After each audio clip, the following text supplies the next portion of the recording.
is that your marriage bed is holy and it must be kept pure. And that must be, you know, when you have sex outside marriage, you're actually making yourself vulnerable to somebody who hasn't committed to you. Young ladies, listen to me today.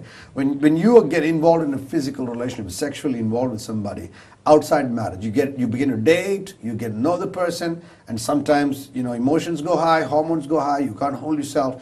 You actually, when you bare yourself before the person, you're getting vulnerable. You're exposing everything, the deepest things of who you are, the things you guard the most, the things you cherish the most. You give it to the person. And then after the person's enjoyed the relationship, and after some time doesn't feel he loves you anymore, walks out on you, and then you've got to share what you cherish the most with another person, and maybe another person. And so I think anyone, any guy or girl who's not ready to commit to a relationship is not worth you know, going further on. So if are you ready to date when you're young? I don't think so, because you wouldn't know what to look for. And when you're a little older, you'll find out every 5 years, when you reevaluate your life, or every 3 years, you would know that every 3 to 5 years, when you look back 5 years before, you don't think the way you used to think 5 years ago. You don't appreciate things the way you used to appreciate those years ago. And so I would just think you can wait.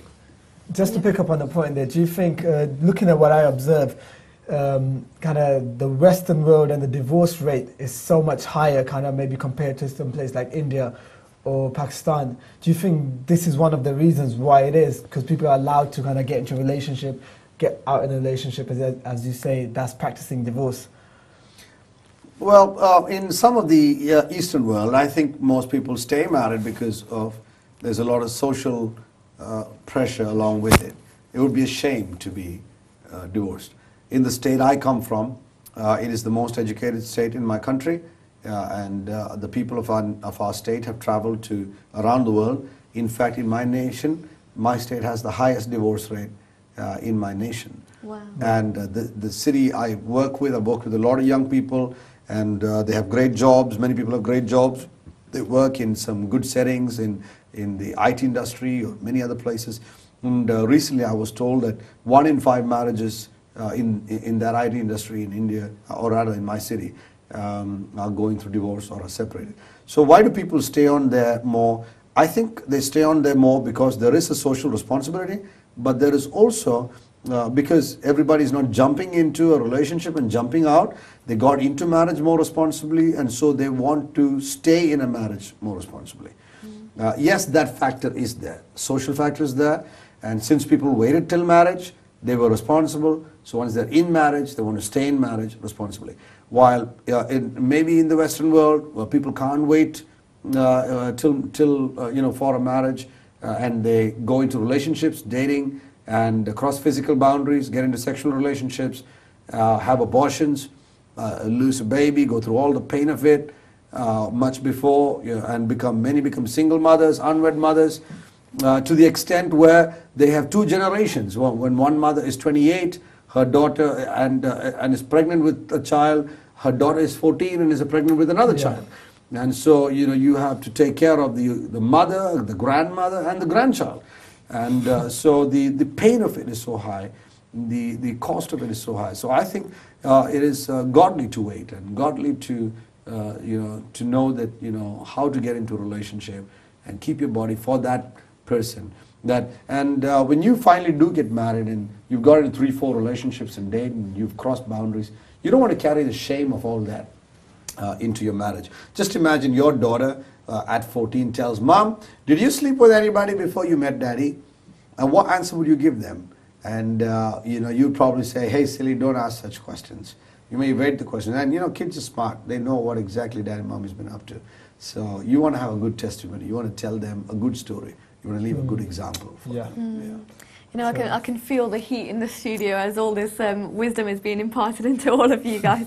And I can imagine many people are just sitting there on their sofas, jaw dropped, like not sure whether this is real. Is Dr. John really sharing all this on live TV with all of us? But yes, it is. And we thank you, Dr. John, for all this wisdom. You have got the number scrolling at the bottom of the screen, so please do call in if you've got any questions, any feedback, any comments for Dr. John or ourselves. the lines are open. You can also tweet us live, and we have got a tweet from someone. We won't read out your names if that helps. We've got a tweet from someone saying, "Awesome job, guys. Thanks a lot, Dr. John, for such wonderful answers to all the questions. And I totally agree that love can wait." That's Amen. awesome. We have got another question that people have sent in, and this is, I like this one. Why do people cheat? Why do people cheat? In the exam or on one another? Well, why do people cheat? Now, most people cheat on one another because when you get into a relationship, if you have gotten in on the wrong foot, if you've gotten in on a relationship thinking about, what can I get out of this relationship? After a while, when that need is not being met, you want to look out to somebody who can meet that need. So why do people cheat? Because their deepest needs, either emotional or sexual, are not being satisfied for various reasons.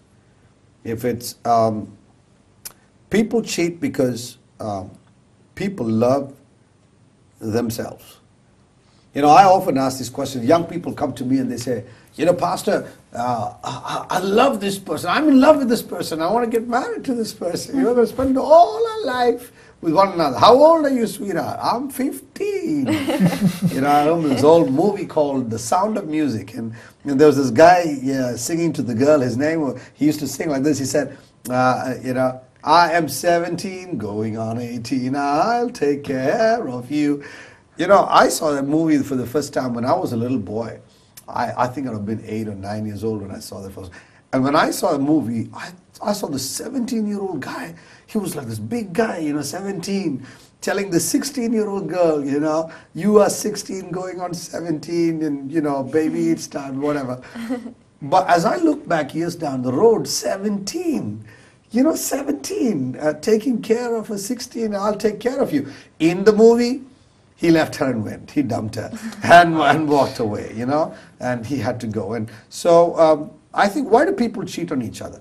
I ask young people, you love one another? They say, yeah, we love one another. And I ask the guy, do you really love her? And he says, yeah, I really love her. I ask him this question, do you love her for her sake or for your sake? And I ask her, do you love him for his good, for his future? Or do you love him for what can you get out of him?